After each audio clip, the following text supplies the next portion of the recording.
Sim, maravilhoso isso. E aí, quando a gente fala assim, referência, e eu quero dar ênfase numa coisa que você falou que é muito interessante. Independente do que eu faço, eu vou ser referência, enquanto pai, enquanto mãe. Independente do que eu faço, se tá certo ou se tá errado, Independente.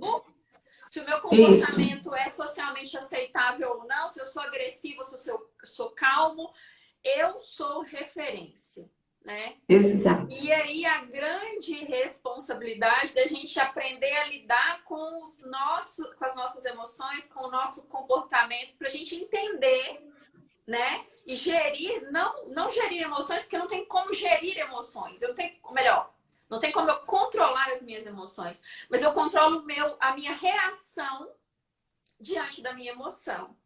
Então, quando eu aprendo isso, e aí o meu filho vê esse aprendizado, isso vai ensinar ele muito mais do que o que eu falo. Meu filho, você tem que se controlar. Mas mãe, você não se controla, como é que você quer que eu me controle? Eu estou escutando aquilo, mas tem até uma frase que eu Isso. escutei essa semana que é: o que você faz grita tão alto que eu não consigo ouvir o que você diz, né? Por quê? Porque o comportamento, ele grita. Ele grita. E o pai precisa entender que o que ele está fazendo ali é muito mais relevante para o aprendizado. E nós temos... Me fala aí uma coisa, eu sou apaixonada por educação e comportamento, mas você é especialista aqui no que a gente está falando, né? Criança aprende mais como? Como que a criança aprende? Olha, é interessante. Eu quero até citar um exemplo do que você falou. Vou responder essa pergunta agora, mas só para não perder o foco do que você falou, eu tenho dentro do método, né, Pais Melhores, Melhores Filhos, tem uma parte que eu falo só sobre a birra. E eu falo exatamente isso, que a birra é uma reação da criança a uma emoção que ela não sabe lidar. Então ela vai reagir de uma forma descontrolada mesmo. Mas que muitas vezes essa forma descontrolada se mantém por causa de um aprendizado. E algumas vezes esse aprendizado é um aprendizado que vem dos pais.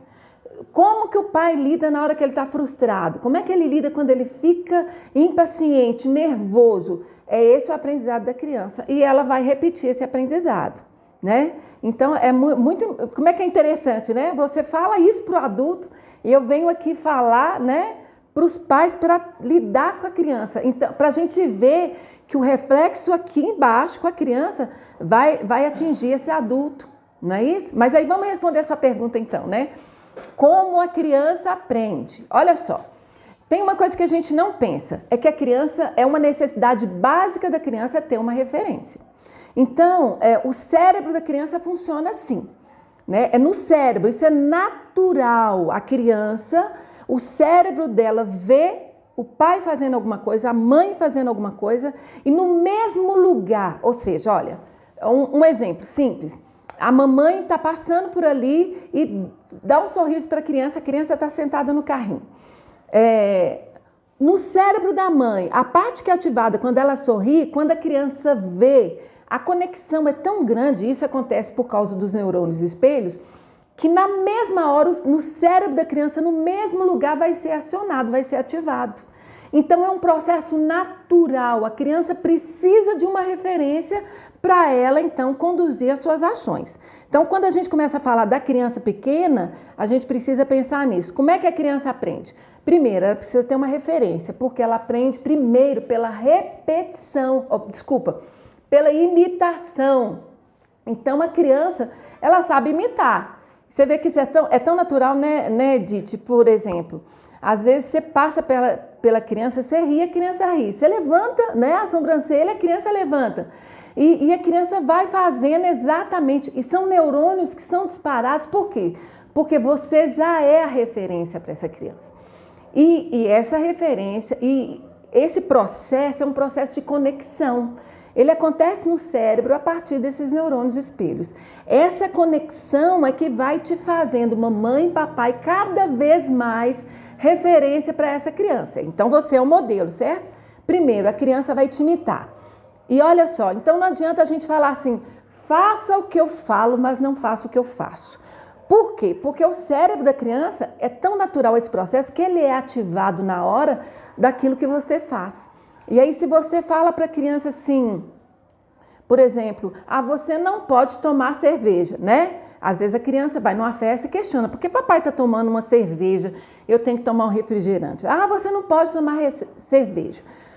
Para o cérebro da criança entender isso é muito complicado, porque aquilo que a criança está vendo da referência que ela tem é alguém que toma cerveja, né? Ou seja, ou alguém que não come legume em casa. Um pai que não come legume e está lá, você precisa comer, você tem que comer o legume. Então, o cérebro da criança, ele não vai processar da mesma forma. E o que vai acontecer? Às vezes essa criança vai apanhar ou vai ficar de castigo, né? Que eu falo, vai ter consequências dali por quebrar uma regra, uma ordem que o pai está dizendo, porque o cérebro dela tem uma dificuldade de processar que ela precisa fazer o contrário do que o pai está mandando ela fazer. Então, é muito... Ela faz, né? A referência dela faz. O modelo. Comportamento. Ele faz isso, mas ele faz isso e me fala para fazer outra coisa. Meu cérebro, como assim, gente? Peraí, tá fazendo isso. Porque é o inconsciente da criança que tá agindo ali, não é isso? Não é o consciente, é o inconsciente que começa a imitar o que o pai está fazendo.